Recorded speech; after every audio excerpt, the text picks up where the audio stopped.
This was the sight that everyone, well, at least a lot of you, were really excited to see this week as snow returned to so much of North Carolina. We'll explain on this week's episode of the Carolina Weather Group, while some of you still have a snow drought, even if you did see snowflakes.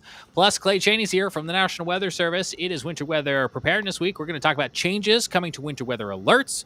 We're going to talk, of course, about some of those snowflakes and new analysis out as we continue to learn more about the impacts of Helene. This is a live edition of the Carolina Weather Group. It's Wednesday, December the 4th.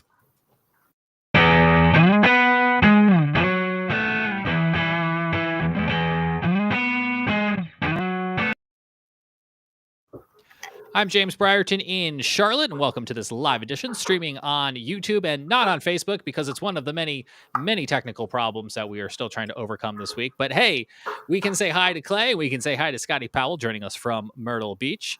We are up now live on YouTube, guys. So if you're watching with us, sorry for the delay. Please join the conversation. We'd love to hear from you. We have lots to get to tonight, and I'm hoping all of the technology holds on through.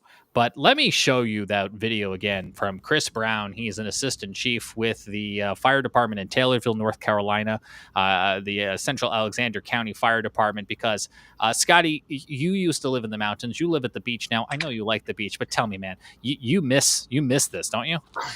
I do. I really do miss it.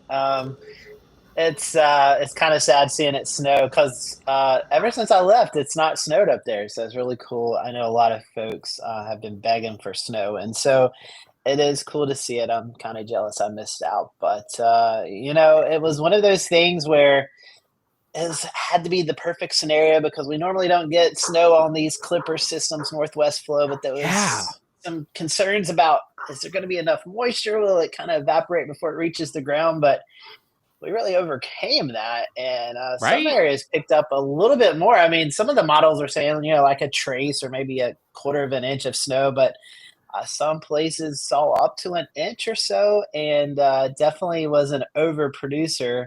When you miss a snowfall forecast, especially in the Carolinas, you want to miss it on the low side. So if you get more, people are more happy. Except maybe those people that were on Interstate 77 stranded for 12 miles. Yes.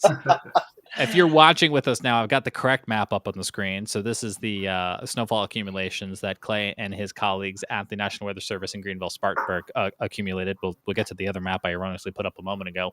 But yeah, Scotty, as you mentioned, I-77 north of Charlotte was a mess. Now, as a New Yorker, I kind of want to lean into, well, they only got like an inch of snow. But I mean, it was an inch of snow that surprised me that it was an inch, because I was thinking like, oh, maybe we'll get a coating. Clay, I see you shaking your head. I wasn't going to put you on the spot, but I was surprised at how well the Clipper system performed from a perspective of snowfall accumulation. Yeah, I was a little surprised as far as the amounts. I know going into it, the forcing was there, the moisture was lacking a little bit. There was a lot of evaporational cooling processes that was going to have to run through. Wet bulb temperatures were cold enough, even if the actual ambient temperature wasn't right at 32. But I think the overall dynamics and just the forcing kind of with that trough, as the vortex was kind of riding the peripheral of that trough, really, I guess, overtook any kind of scenario to where we got this surprise snowfall. I actually did part of the forecast for this, and I had mentioned, places could see up to a half an inch on elevated surfaces, but it even outperformed that. And I remember thinking to myself when I put that, I was like, do I actually believe that's true? So it just kind of lets you know how much of a funny thing winter weather can be.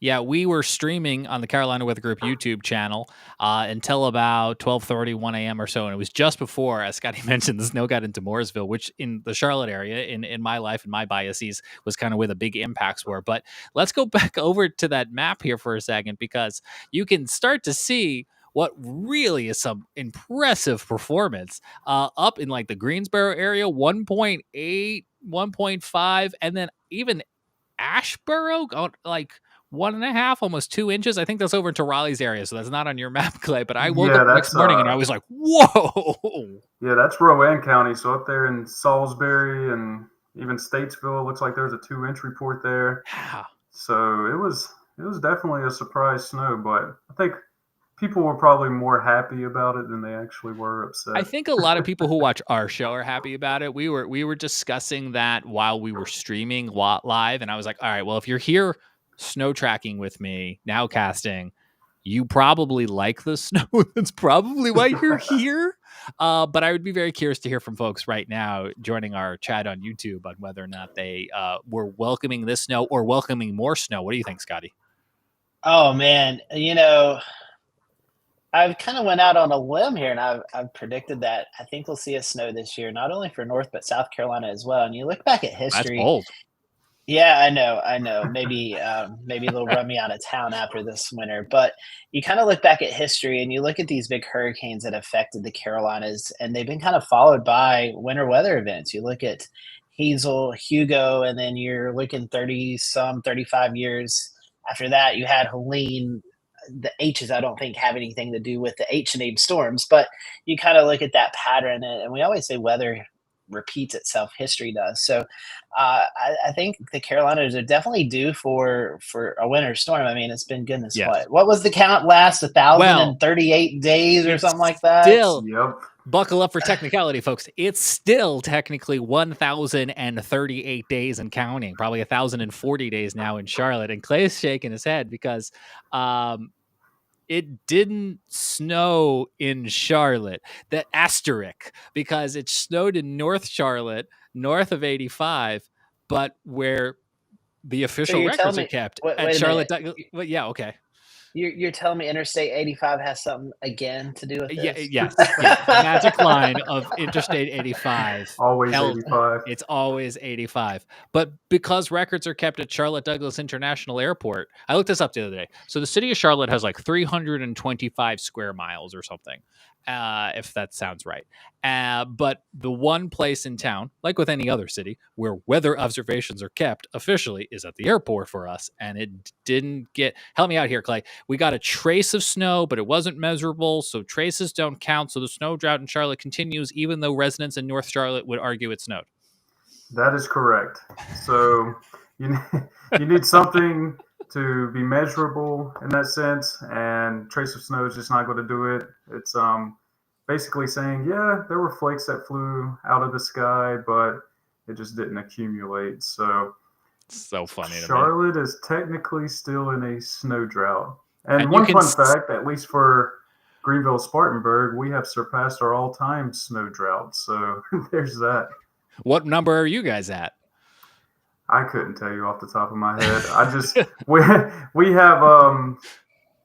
have people in our office that are really good with numbers, and I think the longest snow drought, as far as length of time, it ended. It was either November 23rd or 24th. We would have had to see snow before then, and of course we didn't. So and there you go. Yeah, here's the map again. So you can see North Charlotte did get snow. Northern Mecklenburg County did get snow. But we were talking about this for those of you who were with us on the live stream, because I was almost hoping before it happened, I was almost hoping that either it was going to be a big performer or a big underperformer. And we ended up right in the middle. And now it's, in my opinion, made the stats really murky, because you're like, and the snow drought is, well, it's 4 days over there. It's 2,000 days over here.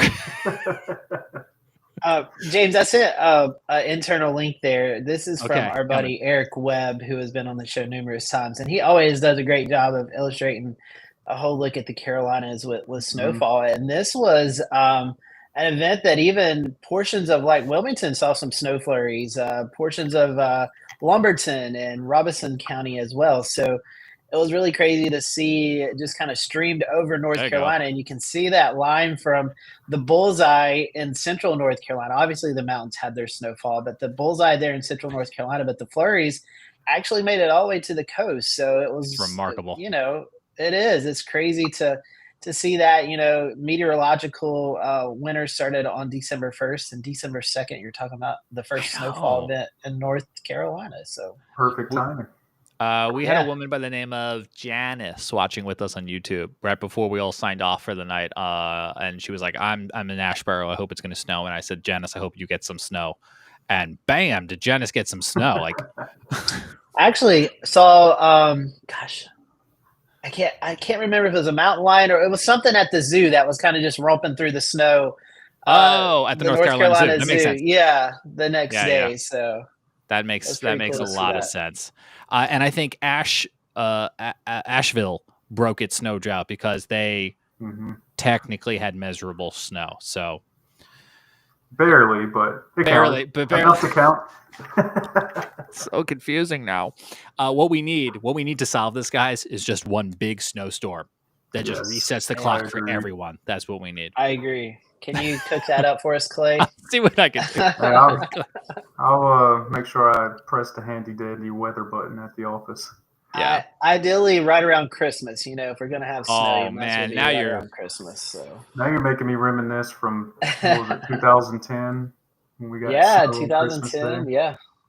Well, the map this is the satellite imagery from earlier this week where you can actually see the snow on the ground before it almost melted away when the sun came up. So cool. But here was the map I showed erroneously earlier for the similar time period of 2002 when you guys had ice and freezing rain.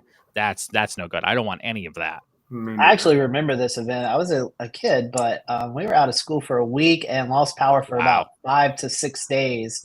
Because if I'm not mistaken, there was another graphic with that where I lived in Morganton. I think we had like 4 or 5 inches of snow and then like a half an inch of ice on top of that, and it just kind of like caked everything. Yeah, and that's what it looked like there. So I do remember that event. Yeah, ice is bad. I know not everyone loves snow, but I think universally we all hate ice. I agree. Yeah. But even the event this week, as relatively small the accumulations were, we saw multiple fire trucks roll over. It happened in Iredell County.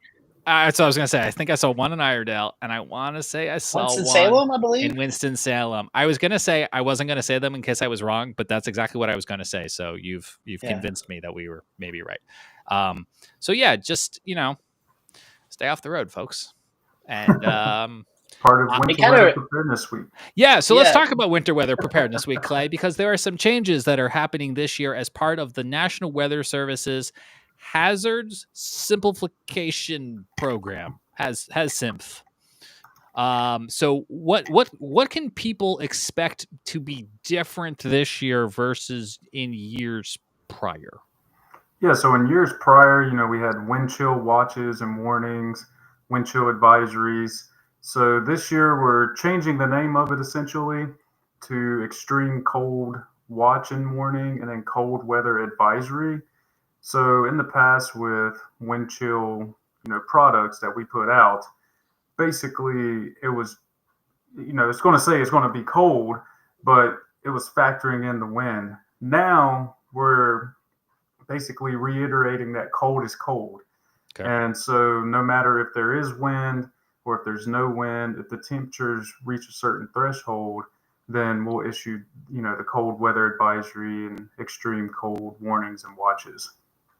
I imagine that's helpful because you must have had, I imagine, scenarios in the past where you couldn't issue a wind chill warning if there wasn't enough wind, but then people were still cold. So now, to use your phrase, it's cold is cold, and you can alert for cold. Exactly, and we actually changed the criteria up a little bit. I think we bumped the actual values up. Let's see. Is this it? Yeah. So this is it, and of course, it's going to be different based on your zone. And so in the mountains, it's -5 degrees or lower for cold weather advisory, 0 degrees or less, kind of for the I-40 corridor there in the Piedmont, going down to the southern foothills and the northern upstate. And then for the rest of them, basically I-85 south and east, it's 5 degrees or less. So anytime we're talking temperatures being around 5 degrees, whether that's the wind chill value or it's the actual temperature, we will end up issuing a cold weather advisory for it. And that's just the actual temperature. It's not 5 degrees off of normal or comparative. That's just the actual reading. Is that right? Yeah, actual reading of 5 degrees. Okay, so that's the advisory, which we will also remind folks. Advisory means a small amount of something is happening. So if we had a watch and it got upgraded to an advisory, that means something is actually happening. And then this next tab, I imagine, is warning criteria. So this is a lot of something is happening, Clay. Yeah, this is when you have pretty much a polar setup over the area, probably a Arctic blast type of scenario. And so you have -15 in the mountains, kind of the same areas in the foothills and along the I-40 corridor at -5. And then it looks like, is that 0? Yeah, 0 for south and east of 85, essentially. And so once again, we would end up issuing a watch. And when we issue watches for products like this, it's typically on the level of how much confident we are that it's going to occur. And so if we're confident with enough time in advance, that's when we'll issue the watch to hopefully get people, as prepared as they can be for the cold weather. And also, whenever there is a watch issued, it's funny in the office. It's like, well, do you give it a 50% chance of happening? And so it's like you put that 50% chance on, and it's like, yeah, I think we could call it that. And we'll issue a watch, and then of course, warning means we're expecting it to happen. 50% chance if you don't do it, it'll definitely happen. Exactly. That's normally how it works around here. And you can see here, this map right here from Wilmington's weather office, it kind of includes North, South Carolina, Georgia. There's a lot of consistency between like Atlanta to Columbia to Charlotte to Myrtle Beach, Wilmington, up to Eastern North Carolina. It's all basically the same temperature. So I know in the past, Clay, there was certain criterias for different areas. And now I do like how it's simplified into more of a consistent message, which sometimes was confusing because we're like, wait a minute, was it like 5 degrees wind chill, 5 below? Like, so now that we have everything's kind of together, hopefully it'll be able to kind of get that message out to everyone. Yeah, and that's actually part of like the hazard simplification. I guess you call it a project that has been underway through the National Weather Service in general as a whole. So, of course, this doesn't just affect us here in the Carolinas. This is, nationwide across all of the National Weather Service forecast offices. And so, in doing that, like you said, Scotty, it looks a lot more uniform. Makes more sense in the way that when we put these products out, it's going to be cold.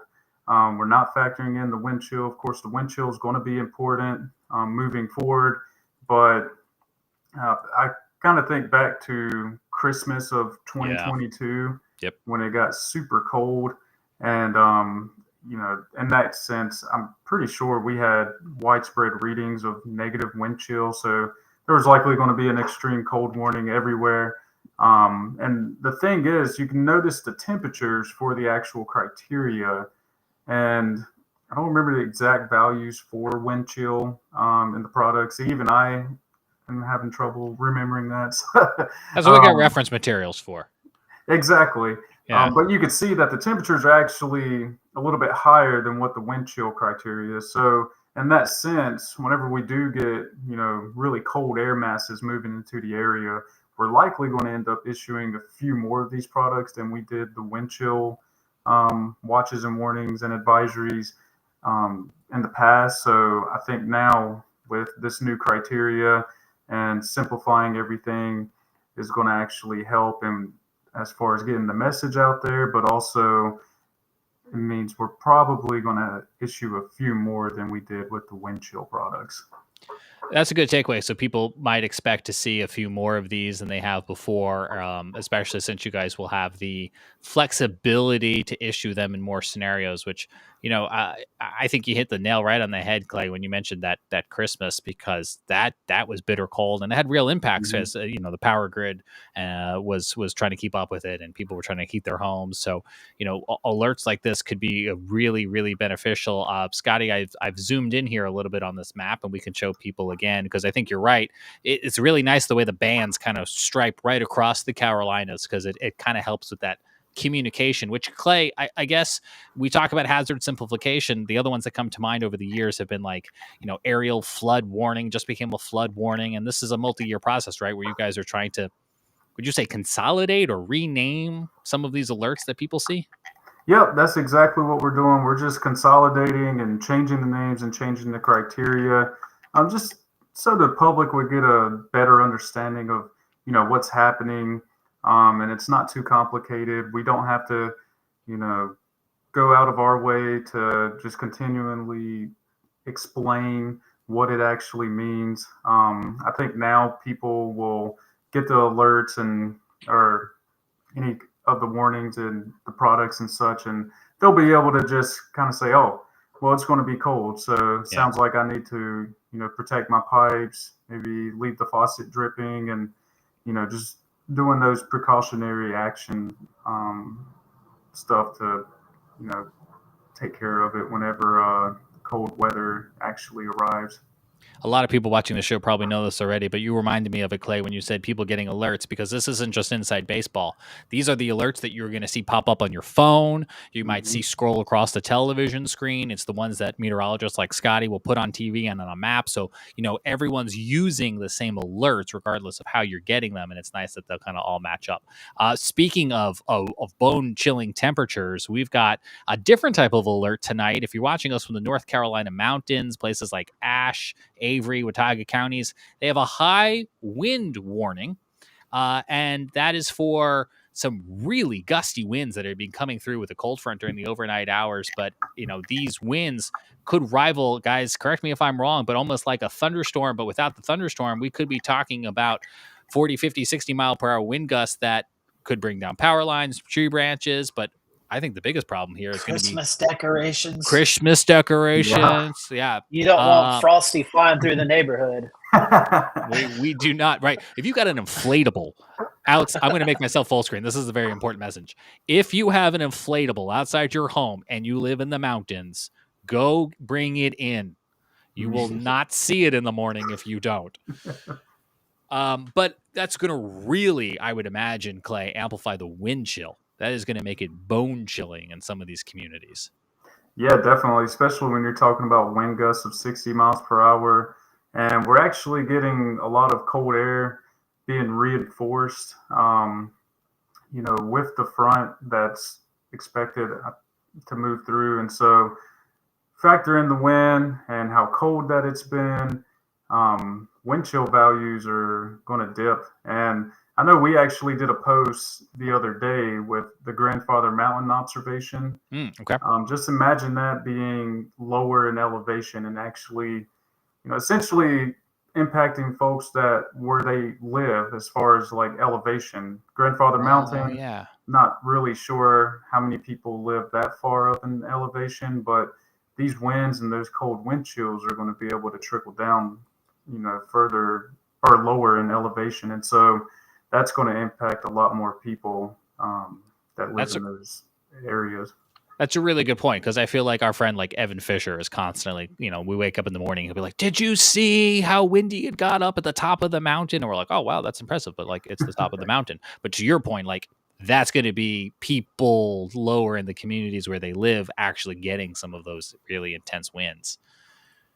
And just remember, with all that area has suffered from Helene, the soil, the ground's really not stable in some locations. So you get higher winds like that, and we could definitely see some trees come down across the area, and that could affect power outages and things like that. So I would imagine there's probably some concern up there for the power crews that they may have to be dispatched out, overnight to maybe take care of some of those issues. Hopefully that won't happen, but we know with winds this high and with as much damage that's been up in that area, and trees kind of already weakened from all of the elements from Helene, that could be a real possibility up there. This is a weather stem camera in Chicago. Look at that flag in the bottom left. This is what is coming our way. Oh, You could man. just see that flag is just whipping in the wind there, and the camera's got a little bit of a bounce to it. They've got it really secured, but you could just see that flag. I was just going through their different cameras. Their cameras, by the way, guys, just to give them a shout out, were really clutch the other night when we were trying to track the snow. We were able to click into all the different locations. So we're going far to Chicago tonight, but you can see the wind that is headed our way as that cold front comes on through. Yeah, just looking at some of the readings on here, I mean, it is going to be gusty out there. The high resolution models are really hitting the gusts hard, especially in those areas that are under a high wind warning and along that northern escarpment. So let's see, I could probably. Yeah, and while James is looking at that, I actually posted for our followers here in the Myrtle Beach, Florence, Lumberton, Wilmington area. We can see those wind gusts even here tomorrow between 30 to 40 mile per hour. So it'll be a little bit warmer here, but we still could see some of those gusty winds as that front approaches. So like James said, if you have the Christmas decorations out in the mountains, even elsewhere in the Piedmont here at the coast, you may want to put them away for just a day or two till the wind passes through. But we don't need Santa or the Grinch or anything, flying in the air. Here's that model. I think this is probably the same model and the same model run that you were looking at, Clay, the latest HRR here from 1Z. And of course, yeah, you can see it up there really peaking. Like, what is this up here towards Boone? I saw 65 knots on one of them. 65 knots. So to do some quick math for anyone who's not a boater, that's 74 miles an hour. That's almost hurricane force winds. Yep. I think now that I'm really looking at it, I think the only reason why there wasn't actually any kind of, extreme cold product or cold weather advisory is because the cold air is, behind the front. And so temperatures will be, quotation marks, relatively warm, especially compared to how cold the temperatures look like they're going to get tomorrow night. Yeah, look at this. You could see, temperatures probably around freezing in those areas that are going to get those high winds. But if you fast forward to I went back to the 0Z so we could get longer runway on it. Yeah, so looks like temperatures in the single digits, but the wind's out of here, thankfully. So we at least have that going for us. Yeah, let's see. This is this right here is Thursday night into Friday morning. Temperatures dropping down into the 20s in so many of the places outside the mountains. I mean, even down there at the coast, Scotty, you guys are going to be at like 25 degrees, according to this model. Yeah, we were at 26 in a few locations this morning. Whew. So it's been brutally chilly out there the last few days. And, I say brief warm up tomorrow. 60 degrees is warm, but if you have a 20 mile per hour wind coming in off the ocean, it's really not that warm. So it's been pretty chilly compared to what we've been used to down here. Yeah. But hey, all this cold air did help us get some snow this week, right? There's that. That's right. I know Alex saw some snow there in Denton, and he was tweeting out pictures of that. I think, Alex, did you get yourself on Fox Weather, or somebody was looking for you there at one point earlier in the week? I hope you did. So that was really cool. I was going to mention one more thing. Yeah. I was looking on our website just now. I think this is near Sugar Mountain, and the wind chills won't be as cold tonight, but even with a light wind tomorrow night, I mean, it's still showing gusts up to 20 miles per hour, maybe even higher, of course, on the higher peaks. But there's some wind chill values here at like -5, even close to -10. So it's going to be close to advisory criteria, that's for sure. Yeah, and life-threatening if you don't have access to proper shelter and heat. So that high wind warning going until 4 p.m. on Thursday, if I'm not mistaken. So do keep that in mind. We're just touching on, of course, the mountains hard hit by Helene, recovery still ongoing, and the factors into our conversation tonight about snow and about wind. But it has now been about what has it been? It's been let's see, that was September 27th, right? Yeah. Yeah, So it's been a little more than 2 months now. And I've clearly lost track of time. But you guys at GSP and others across the industry that we've had the chance to talk to are continuing to still gather data, right? So even 2 months after the fact, trying to get access to all of this data is still probably a Herculean effort. But you guys have some new analysis at GSP, Clay, and we wanted to talk a little bit with you about what you guys have learned, new analysis about Helene that you guys have learned since the last time we talked to you. Yeah, so one of the things we've been putting together at our office through efforts from multiple people, we did a wind damage assessment with Helene. And basically, this was an extensive process. We were looking at, drone and aerial imagery. We were looking at high resolution satellite imagery of all the damage and the extent of it. We sourced through like a ton of damage videos and pictures from the area. I know on our social media page, we had put out a post asking folks, hey, to send us your pictures, your videos, location. And so we put all of those factors together and essentially came up with this wind analysis. And of course, we looked back at the radar data as well and any of the actual observation sites and what they were recording, although most of us know that a lot of them likely went out before actually recording its max peak from Helene as that eye wall was moving through the area. But one thing I definitely want to point out is this system right here actually portrayed exactly what hurricanes tend to do when they make landfall. Hurricane Helene just had such a fast forward motion as far as like moving through the area. But with the eye wall, you can see down there in the southern parts of the upstate in Greenwood County, Lawrence County, Abbeville, you had speeds there that were matching up with those in the mountains. And of course, the higher you get up into the atmosphere, especially when you have something like a hurricane, the wind speeds are going to increase. So that's why you see kind of two bullseyes there where the highest wind gusts were. But you could see where the eye wall started to decay a little bit once it made its way through the upstate and up to the mountains. Of course, it still made that bullseye there with all that higher terrain. But overall, with this analysis, I think with the pictures and videos that we saw, all of the satellite and drone imagery that we've gotten, on social media, as I was just saying, we had hundreds of comments of people sending those pictures of the damage from Helene. We could just drive around where we were in Greenville and Spartanburg and see all the damage for ourselves. So we didn't even have to drive far. And then just in the grand scheme of things, the extent of the damage that happened across, western North Carolina, upstate South Carolina, and of course, even outside of our area that we're responsible for, seeing winds of, this magnitude, especially even in the western Midlands down there near Augusta. I think the observation site there actually recorded a 91 mile per hour gust before it went out. So just once in a lifetime type of event, and something that especially this far inland just has not seen really in our lifetime. There's been some comparisons to Hurricane Hugo, of course.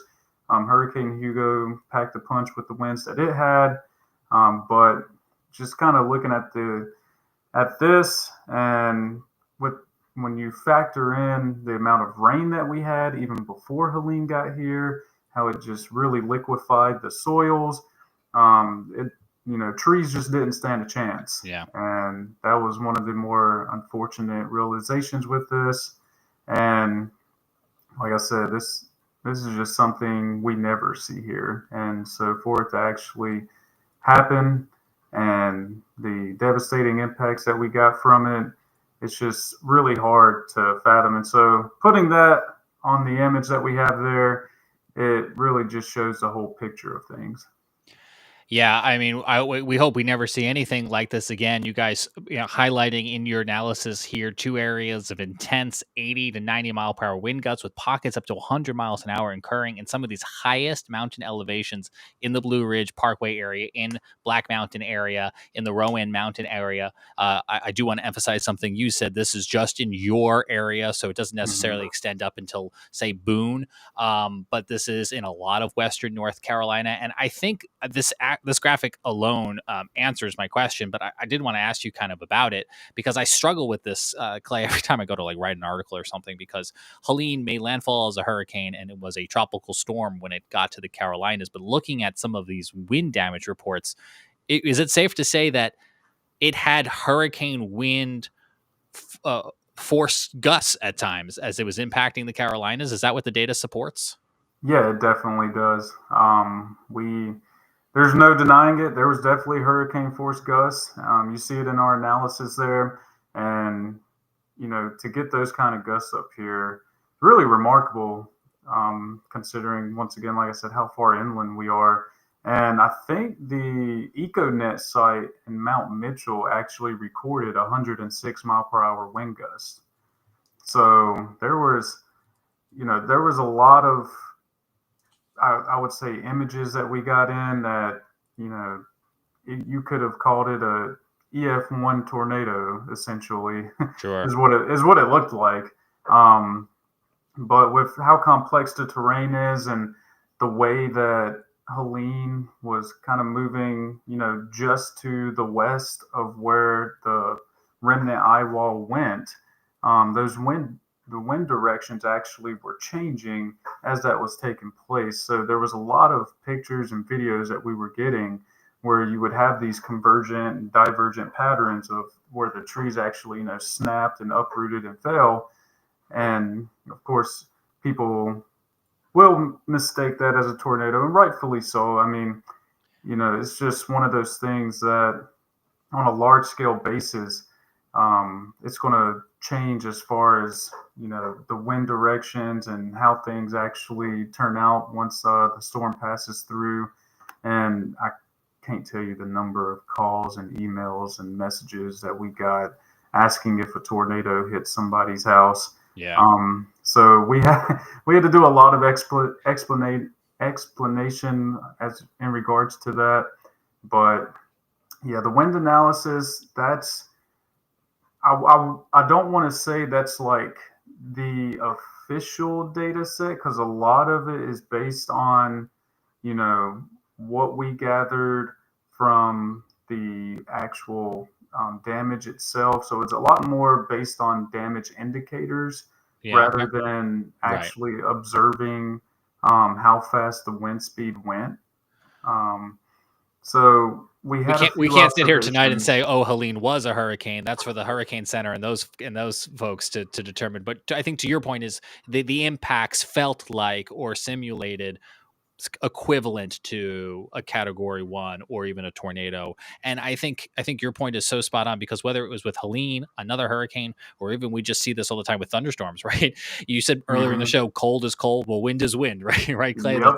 A message you guys practice and preach all the time. I've heard Scotty say it. So whether that wind is spinning or coming at you straight on, the damage is the same to your home or your structure. It's devastating one way or the other. And I feel like we had that with maybe it was Rock Hill or one of the systems earlier this year. We like the terminology does not take away from the pain and the destruction that you have been impacted with at home. Exactly.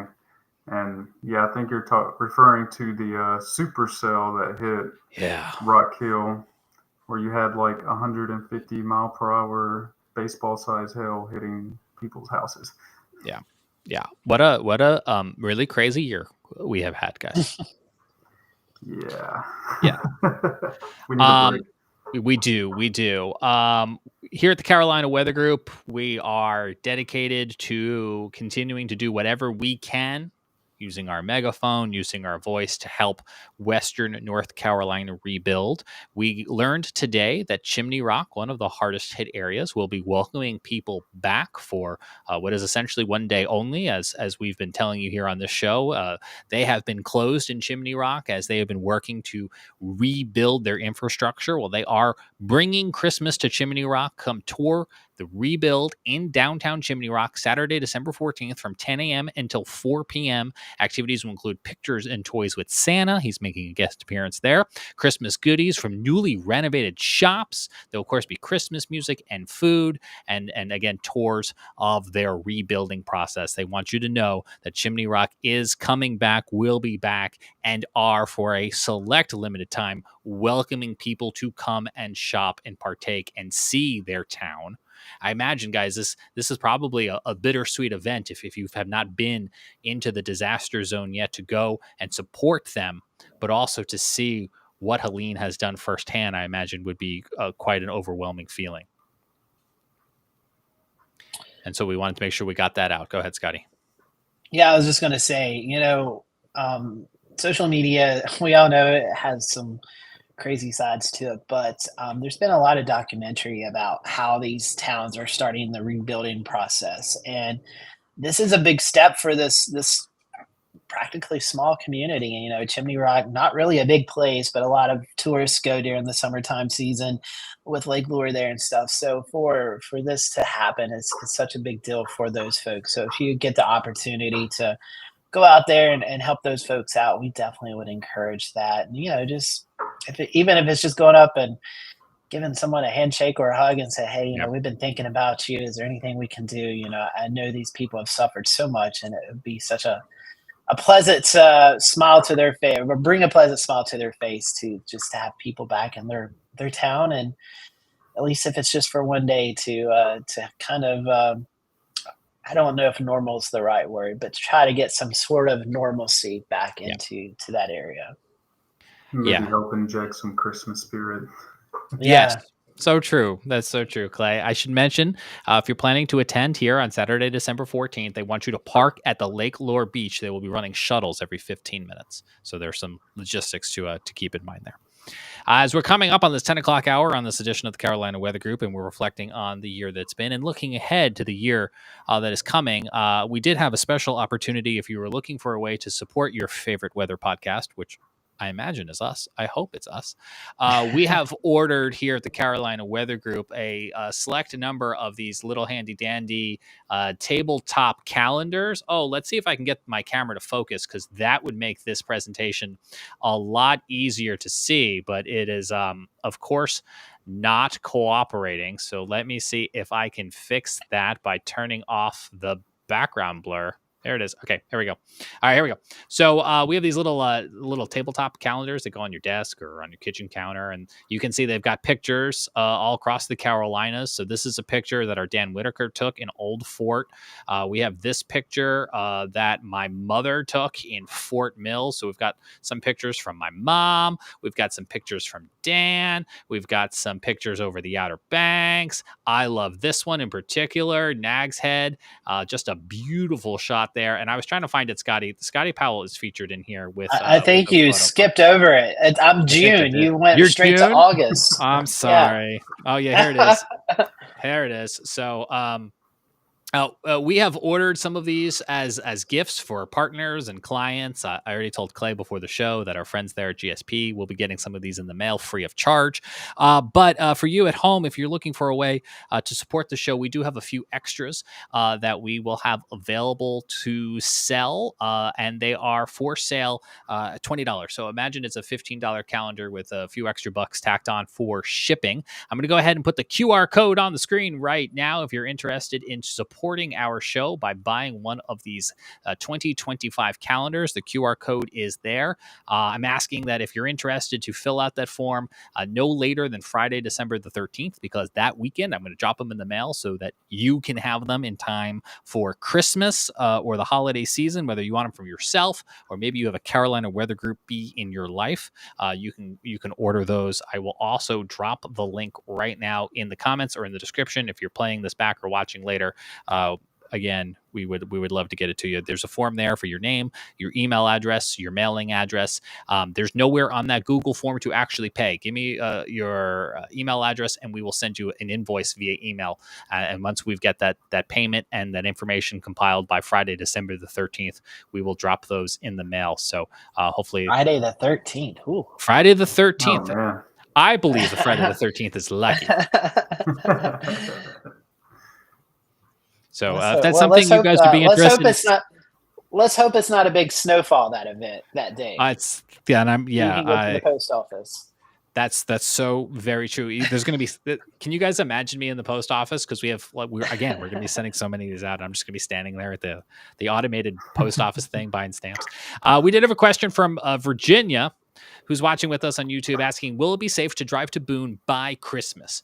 And this is a question that we've been seeing variances of since Helene. The answer to your question, Virginia, is yes. It is safe to drive to Boone. Blowing Rock is also reopened. A lot of those towns, West Jefferson among them, along US 321 are open. So you can take US 321 to Boone. You may need to use caution if your travels bring you outside of that main downtown area or that main US 321 corridor. We know portions of the Blue Ridge Parkway are reopening, but we know some of the secondary and tertiary streets may still be closed. So a lot of times, we've been telling the tourists to not venture out beyond, say, the ski resorts or the downtown areas that have reopened. But depending on where you're going for Christmas, if you got friends or family, do ask about those local or those private roads. But yes, the headline is that US 321 is open and you should be able to safely traverse that. If it's not snowing, because in Scotty's world, it's snowing on Christmas, and that's a different story. We'll see. We'll see. Let it snow, please. We need a little happy weather to end this year, right? I mean, Exactly. I think a little safe snowfall on a Christmas day when not a lot of people are working or having to go anyplace. And if everyone's safe and inside, yes, snow can be one of those weather events that can be, for the most part, safe and enjoyable and relaxing. Well, can we make it Christmas Eve? Because I got to work Christmas Day. Well, maybe. I don't know how Santa Are you would north feel or south of 85? Which one do you? Hey, my house is south of 85, so I don't like my odds. Then you get rain. Yes. Sorry. Ditto. Ditto. That's going to do it for this edition of the Carolina Weather Group. We'll be back with more shows throughout December here as we wind down the year. We hope that you subscribe and take us with you wherever you go. Even if you're traveling, you can take the show with you in podcast form wherever it is you get podcasts. But guys, I think we managed to get through all of the items we wanted to mention, unless I'm forgetting something. I think so. Oh, that's it. So, all right. On behalf of Scotty and Clay, I'm James Brierton and Charlotte. We'll see you again here next week for more from the Carolina Weather Group. Stay warm and be well.